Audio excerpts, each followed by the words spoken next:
The October rain poured like a funeral shroud over the small house in Willow Creek, drumming relentlessly on the tin roof that had sheltered the Caldwells for nearly half a century.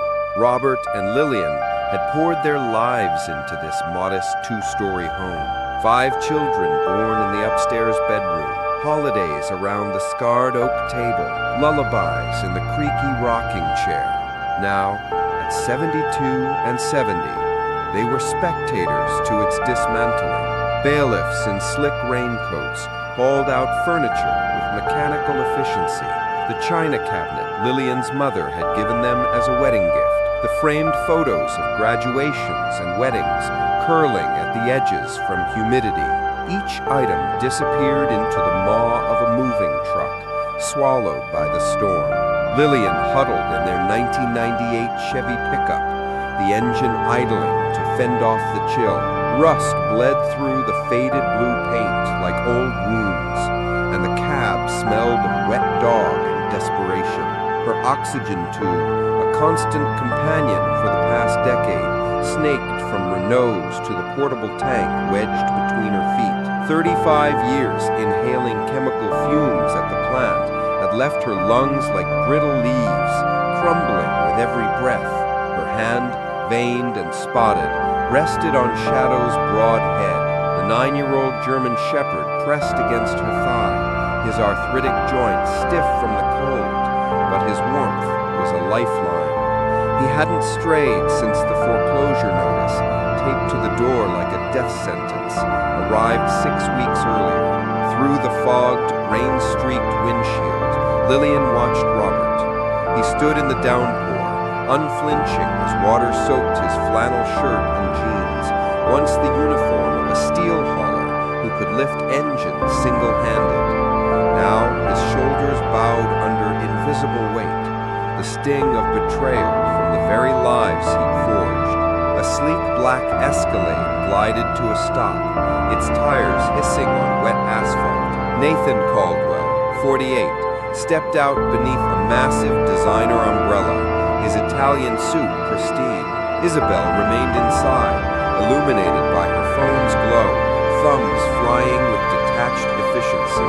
"Dad?" Nathan called, voice carrying over the rain, but feet rooted far back. "We need to discuss arrangements, practical ones." Robert turned, water streaming from his gray beard. "Arrangements?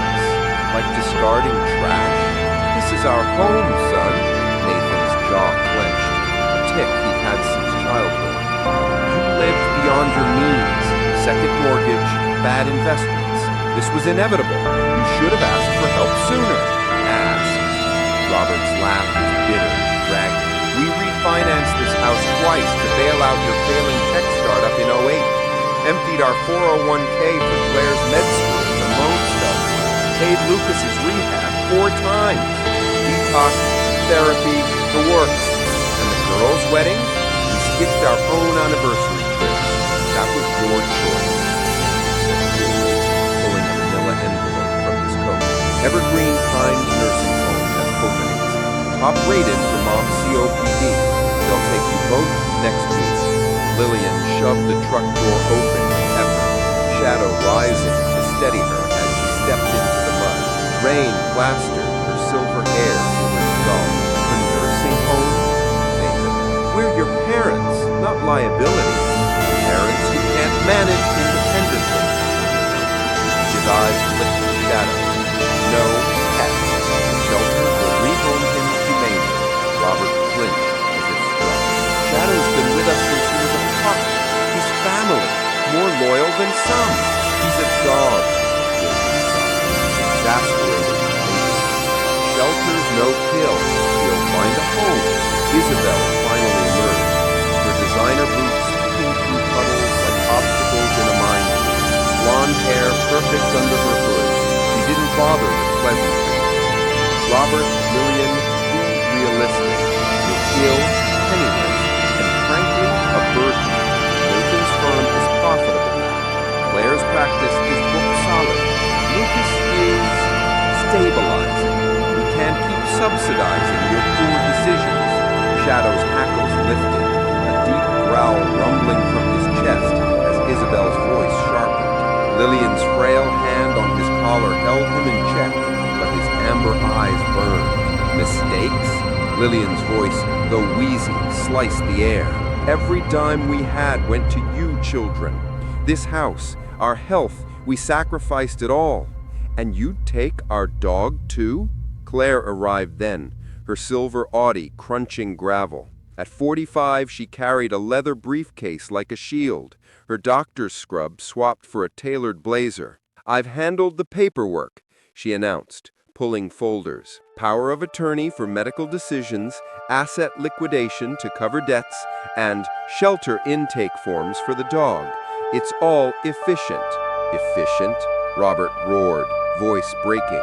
"I broke my back 60 hours a week for 30 years so you could dissect cadavers instead of flipping burgers. Your mother breathed poison to fund your dreams. This is your idea of gratitude?" Shadow planted himself between Robert and the siblings, ears forward, body a barrier of fur and muscle. Lucas slunk in last, his dented sedan sputtering to a stop. At 38, he looked older, sunken eyes, trembling hands from his latest trying phase. "Mom, Dad, I begged them to reconsider." "You begged?" Claire snapped.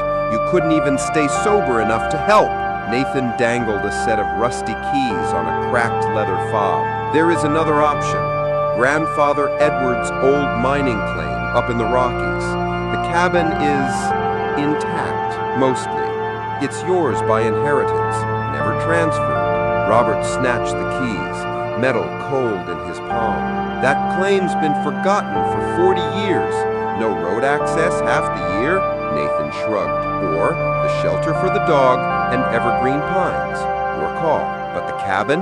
No power, no running water, 8,500 feet elevation. Winter hits hard up there." His tone implied the rest, a dignified end, out of sight. Lillian scanned her children's faces. Nathan's calculated detachment, Claire's clinical efficiency, Lucas's guilty averting of eyes, Isabel's bored disdain. Something hardened in her chest. "We'll take the cabin, and Shadow comes with us." Isabel's laugh was sharp, incredulous. "You'll be dead in a month. Hypothermia, starvation, pick one.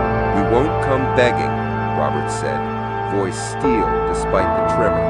"Not ever again." The siblings retreated to their vehicles, tires spinning mud as they vanished down the slick road. Shadow leaned into Lillian's leg, his solid presence a vow. "Just us now, boy," she whispered, tears mixing with rain. Shadow barked once, firm, affirmative. "That's enough." The drive to Pine Hollow stretched 14 grueling hours, the Chevy's engine protesting every incline like an old man climbing stairs. Mountain roads twisted like serpents, guardrails non-existent in places. Robert gripped the wheel, knuckles white, his own joints screaming from arthritis flared by altitude. Lillian dozed in fits, each pothole jolting her into coughing spasms that rattled the cab. Shadow sat sentinel between them, head on her lap, his warmth the only steady thing. At 7,000 feet, the heater gave a final wheeze and died. Snow flurries danced in the headlights, dusting evergreens in white lace. A rusted sign loomed crookedly. "Welcome to Pine Hollow, founded 1952. Population 0. The town was a ghost. Collapsed saloons and stores reclaimed by aspens and vines. Foundations cracked like old bones. Their cabin squatted at the center, logs darkened by decades, roof sagging under missing shingles, windows gaping like empty sockets. Shadow bounded out despite his limp, nose to the ground, controlling the perimeter with purposeful strides. Inside was apocalypse, ice grills on floors, a rusted pot-belly stove choked with nests, animals scattered, cobwebs everywhere. They inventoried their worldly goods, $847 in crumpled bills, a week's worth of canned beans and tuna, Lillian's meds for 12 days, and a 50-pound bag of kibble for Shadow. Robert collapsed onto a splintered crate, head in hands. "I've failed you both, dragged you to this frozen tomb. Lillian eased down beside him, her breath visible in the frigid air. Robert Caldwell, listen to me. We've survived plant shutdowns, kids' crises, my diagnosis. Three of us, we're not done fighting. Her eyes faded blue, but fierce, met his. Shadow barked sharply from outside, insistent. They followed his limping form to a mound 20 yards away, buried under snow and dirt. He pawed frantically, unearthing a weathered wooden door, a root cellar. Inside, shelves of sealed mason jars, peaches, beans, venison, firewood stacks, hand tools, a propane heater with 2 full tanks, carved into a beam with EC, 1953. Your grandfather, Edward, Lillian breathed, wonder softening her features. Shadow sat back on his haunches, tail thumping dust, as if to say, "See, I told you." That night, huddled in the truck with the propane heater's blue flame flickering, they cracked open 60-year-old peaches. The fruit was impossibly sweet, syrup thick as honey. On a dusty table lay a yellowed envelope, Edward's spidery script. To any family who finds this, the mountain is unforgiving, but generous to those who listen. Trust the dogs. They remember what we have forgotten in our cities and comforts. The springs heal what doctors charge fortunes for. Keep them secret from greed. Edward Caldwell, 1953. Shadow's eyes reflected the heater's glow, wise and ancient. He'd known all along. Dawn crept late over the peaks, light filtering through pine needles like gold threads. Shadow stood at the cabin door, staring up slope, ears pricked. After a breakfast of preserved venison and stale crackers from the cellar, they followed his lead up a faint path he navigated with uncanny surety, dodging roots, skirting drop-offs. Behind a cluster of boulders, steam rose from a 30-foot pool, water crystal clear and bubbling gently. Colored stones lined the bottom, quartz, jasper, turquoise. The air carried sulfur, magnesium, a faint lithium tang. Lillian dipped fingers in. The water was bath-warm, soothing, natural hot springs. Minerals for lungs, joints, everything. Shadow dug nearby, paws flying, revealing a rusted metal box. E. Caldwell, 1953. Inside, a leather-bound journal, faded survey maps, a sepia photo of Edward, rugged, smiling, with a German shepherd eerily like Shadow. On the back, God's own pharmacy. Rex found it first.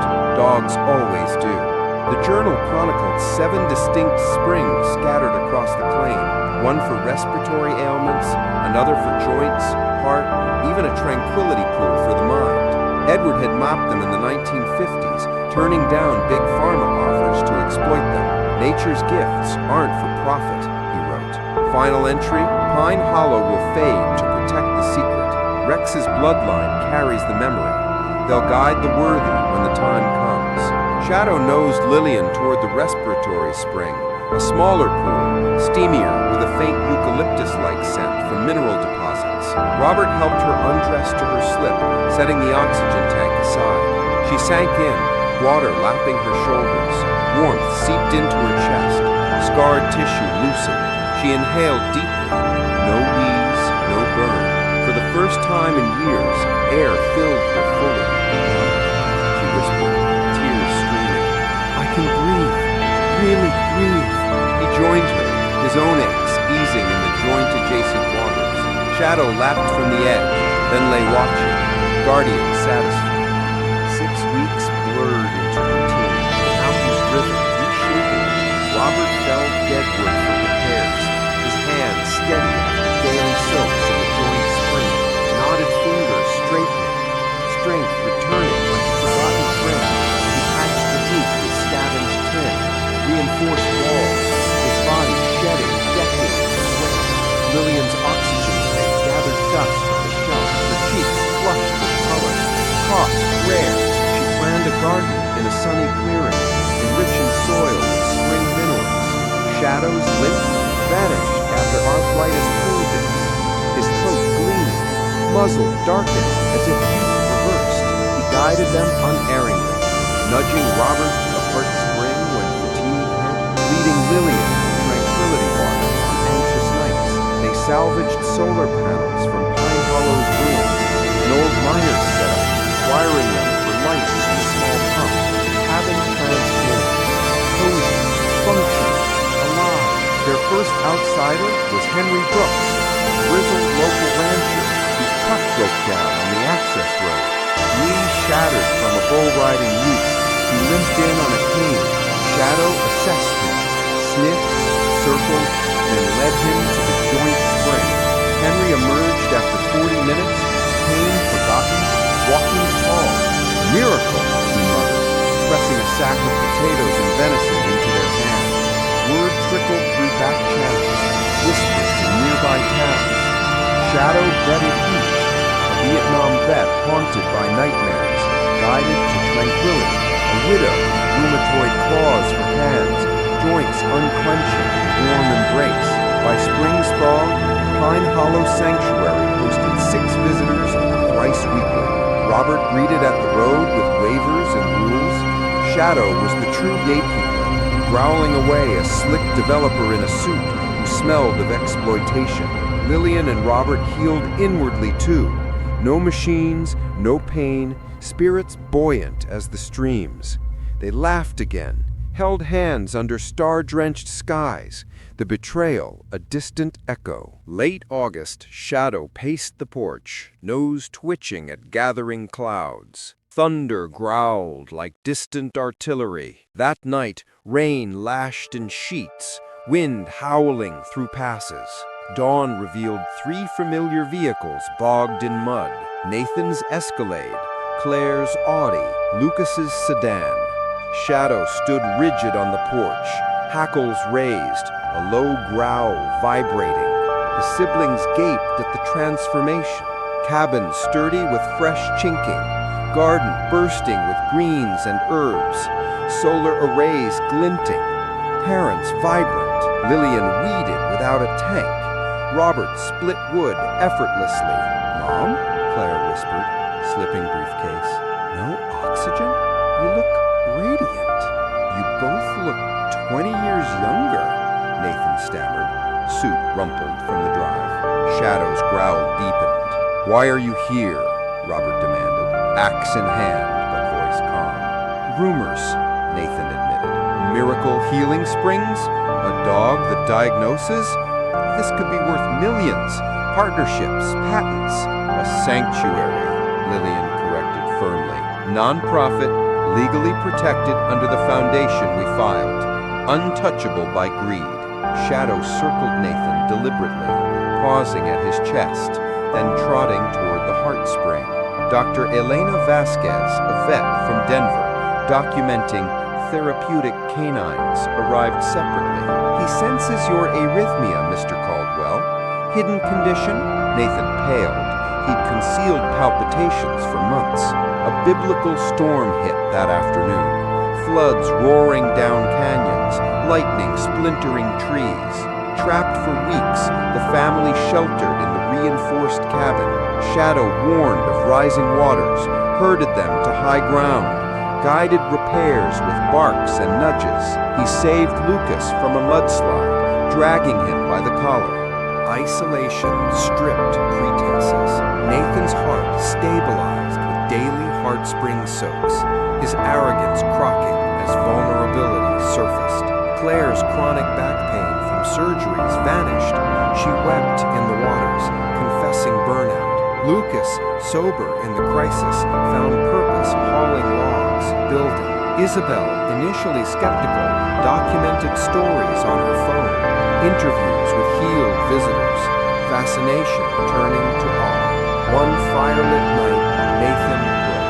"I abandoned you to die," he sobbed in Lillian's arms. "Sent you here with nothing. I'm sorry." Claire joined, then Lucas. Isabel set down her phone. "We were wrong, terrified of our own failures," Shadow observed, judging deeds over words. Slowly, he allowed acts, shared the porch. Actions earned trust. A year on, Pine Hollow Sanctuary flourished, The Caldwell Foundation vetted applicants by need, veterans, chronically ill, broken families. Cabins dotted the claim, built by Lucas's steady hand. Nathan managed operations remotely, funneling profits to expansion. Claire oversaw medical ethics. Isabel's book, Springs of Redemption, became a quiet bestseller. Shadow rejuvenated, directed therapy with the puppy Lucas rescued, a shelter shepherd with DNA tracing to Rex's line. She shadowed him, learning postures, gazes. The future, Robert said, arm around Lillian on the porch. Lillian's journal, day 365, betrayal, birth, blessing. The children who cast us out became allies. Shadow proved loyalty is chosen, not inherited. The mountain, once exiled, is our beach. Our story is just beginning. Twilight painted the peaks purple. 3 generations, human and canine, stood vigil over bubbling waters, healing bodies, mending souls, guarding secrets for the worthy. Shadow and the puppy surveyed the valley, springs returned, ready